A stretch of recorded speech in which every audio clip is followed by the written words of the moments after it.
अस्सलाम वालेकुम स्टूडेंट, मैं आज आपके लिए एक न्यू वीडियो लेकर आया हूं। तो मेरे चैनल को लाइक और सब्सक्राइब करें और बेल आइकन को भी प्रेस कर दें ताकि मेरे चैनल पर हर आने वाली वीडियो आप तक पहुंच सके। तो डिजिटल लॉजिक डिज़ाइन के बारे में बुक का नेम है ET282 जो कि डिप्लोमा के सेकेंड ईयर में पढ़ाई जाती है।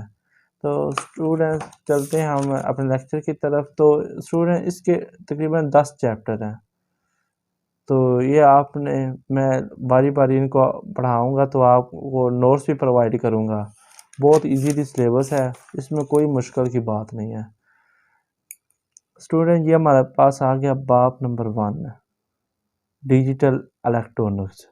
स्टूडेंट्स ये डिजिटल इलेक्ट्रॉनिक्स का मैं आपको ना वैसे दिखा देता जाता हूँ।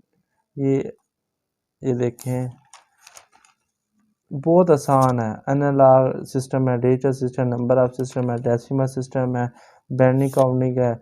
उसका बहुत ही आसान, ये देखें सिलेबस छोटा सा चैप्टर है। तो स्टूडेंट्स मैंने ना इसके लिए अलग नोट्स से तैयार किए हैं, तो वो मैं आपके साथ काइंडली शेयर करने वाला हूँ। तो मैं उधर से आपको पढ़ाऊँगा।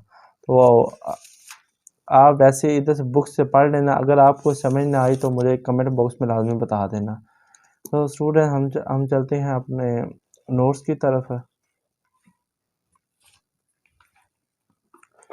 स्टूडेंट्स ये देखें, हमारा बाब नंबर 1 पहला चैप्टर आ गया। ये डिजिटल इलेक्ट्रॉनिक्स है। तो स्टूडेंट्स आज मैं आपको चैप्टर नंबर 1 के मतलब मुकम्मल कंप्लीट क्वेश्चन आंसर बताऊंगा जो इम्पोर्टेंट पेपर में आ सकते हैं, पेपर के लिए इम्पोर्टेंट है। आप मतलब ये वाला जो नोट्स पढ़ लेंगे आप पास हो जाएंगे। तो स्टूडेंट चलते हैं पहले क्वेश्चन पर। इलेक्ट्रॉनिक सर्किट्स की इकसाम बयान करें। आपको पता है इलेक्ट्रॉनिक सर्किट्स हमारे पास की 2 इकसाम होती हैं, analog system circuits, digital system circuits. Analog मिकदारों की तारीफ करें आप। ऐसी मिकदारें जिनकी वैल्यू मुसलसल तब्दील होती है उन्हें एनालॉग मिकदारें कहते हैं। एनालॉग मिकदारें तसलसल से बढ़ती घटती हैं। एनालॉग मिकदारें वक्त के साथ मुसलसल तब्दील होती हैं। साइन वेव एनालॉग मिकदारों की बेहतरीन मिसाल है। स्टूडेंट ये हमारे पास एनालॉग मिकदारें ये देखें ना, अब साइन वेव आई, फिर ये ऊपर है, फिर ये ऐसा मतलब ये ना बढ़ती घटती रहती है, इसका साइकिल चेंज होता रहता है। तो स्टूडेंट्स हमारा नेक्स्ट क्वेश्चन है, डिजिटल मिकदारों की डेफिनेशन करें। डिजिटल मिकदारें सिर्फ 2 वैल्यूज़ पर मुश्तमिल होती हैं, यानी कि डिजिटल ये 0 और 1 2 वैल्यूज़ पर मुश्तमिल होती हैं। डिजिटल से मुराद हिंसी है और ये बाइनरी हिंसी मिकदारें सिर्फ 2 लेवल्स 0 1 पर मुश्तमिल होती हैं। इनकी कीमत लो या हाई हो सकती है, जिसे 0 और 1 से ज़ाहिर किया जा सकता है। ये स्क्वायर वेव या रेक्टेंगुलर वेव डिजिटल मिकदारों की मिसाल है। स्टूडेंट ये देखें ना, ये साइकिल ये हमारे पास है, रेक्टेंगुलर वेव चली गई ऐसी हुई, फिर ऑन, फिर ऑफ, फिर ऑन, फिर ऑफ, ये ऐसा आपका रेक्टेंगुलर वेव चलती रहेगी। हमारा नेक्स्ट क्वेश्चन है, फॉर डेसिमल नंबर सिस्टम पर मुख्तसर नोट लिखो। डेसिमल नंबर सिस्टम 10 हिस्सों पर मुश्तमिल हिंसी निज़ाम है। इसे उर्दू में अशारिया निज़ाम कहते हैं। इस निज़ाम की बेस या रिडक्स 10 होती है। इसके 10 हिंसे 0 1 2 3 4 5 6 7 8 9 होते हैं। ये निज़ाम सारी दुनिया में राइज है। बाइनरी सिस्टम से क्या मुराद है? बाइनरी सिस्टम 2 हिंसी निज़ाम है जो 0 या 1 होते हैं। तमाम डिजिटल सिस्टम लो या हाई लेवल्स पर मुश्तमिल डाटा होता है। इसलिए बाइनरी निज़ाम और असल डिजिटल निज़ाम हर बाइनरी डिजिट को बिट भी कहते हैं। दीगर निज़ामों को बाइनरी में तब्दील करके कंप्यूटर या दीगर डिजिटल सिस्टम में इस्तेमाल इन्हें किया जा सकता है। ये बाइनरी सिस्टम है जो 0 ये हमारे पास मुख्तलिफ फॉर्म में हो सकते हैं, 0 या 1 फॉर्म में। तो स्टूडेंट्स हमारे पास ऑक्टल सिस्टम से क्या मुराद है? ऑक्टल 8 हिंसी निज़ाम होता है जिसके हिंसी से 0 1 2 3 4 5 6 और 7 होती हैं। ऑक्टल सिस्टम की बेस या असास 8 होती है। इस निज़ाम को बाइनरी में तब्दील करना या बाइनरी को ऑक्टल में तब्दील करना बहुत आसान है।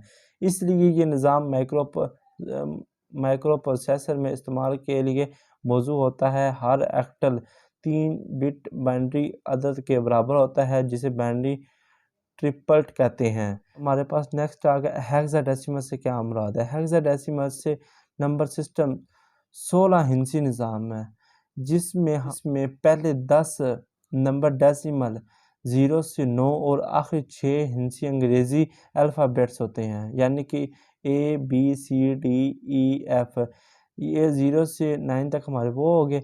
ये मतलब इस तरह 10 11 12 13 14 और 15 हो गए होते हैं। इस निज़ाम को बाइनरी में तब्दील करना आसान होता है, यानी कि आप बाइनरी सिस्टम इसको तब्दील करना बहुत ही आसान होता है। इसलिए ये निज़ाम माइक्रो प्रोसेसर में इस्तेमाल किया जाता है और हर hexa number 4 bit binary number के बराबर होता है।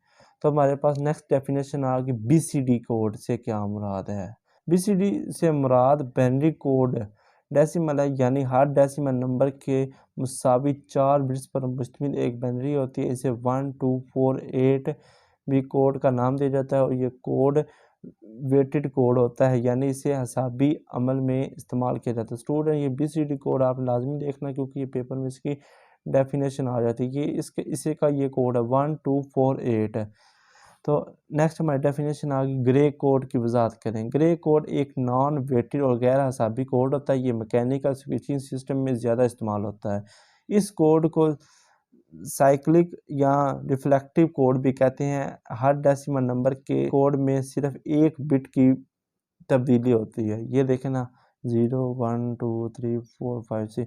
अब आपने 0 को फाइंड करना, फिर 1 को, फिर 2, फिर 3, फिर 4 5 6 7 8। आपने ये बहुत इजी है, ये आपने ऐसे किया, मैंने आपको ये पेपर ये साफ करता हूँ, ये 2 है ना आपके पास, ये ऐसे किया 1 पर 2, ये हमारे पास 0, ये हमारे पास आ गया 0 और 1 है। अब ये देख लेना यार, अब हमने इसे या 4 इनसे कंप्लीट करना, तो फिर आपने ना शुरू में 2 इनसे पहले लगा के उसको 4 में बना देना है।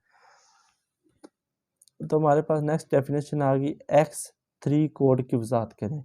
इससे मुंतसर XS-3 कोड भी कहते हैं। ये BCD की तरमीम शुदा शक्ल होता है। ये कोड भी नॉन वेटेड और गैर हिसाबी कोड कहलाता है। X3 कोड में हर BCD कोड में 3 जमा करके बनाया जाता है। BCD की X3 कोड हिसाबी अवामल के लिए ज़्यादा मौजूद होता है। ये डेसिमल नंबर्स के ग्रे कोड नीचे दिखाए गए। ये आपके सामने ना, ये डेसिमल नंबर 0 1 2 3 4 5 6 7 8 9 है। ये भी उसी तरह मैंने आपको पीछे बताया है, ये वैसे ही आपने ना कर लेना। ये हमारे पास डेसिमल आ गई, ये इसकी एक्सरसाइज 3 आ गई, ये हमारे पास डेसिमल आ गई, एक्सरसाइज 3 आ गई।